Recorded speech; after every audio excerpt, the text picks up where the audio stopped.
দিন সম্পর্কে। স্ত্রীর প্রশংসার দিন বা ওয়াইফ অ্যাপ্রিসিয়েশন ডে। প্রতি বছর সেপ্টেম্বর মাসের তৃতীয় রবিবার এই দিনটি পালন করা হয় বিশ্বব্যাপী।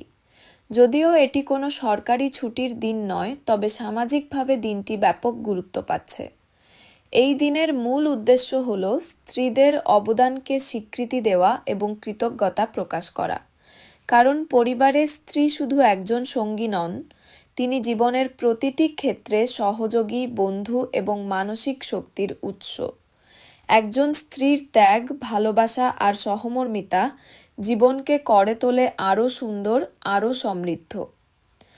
তাহলে প্রশ্ন হলো, এই দিনটি শুরু হলো কিভাবে? ইতিহাস বলছে দিবসটির সূচনা হয়েছিল মূলত আমেরিকা ও ইউরোপে।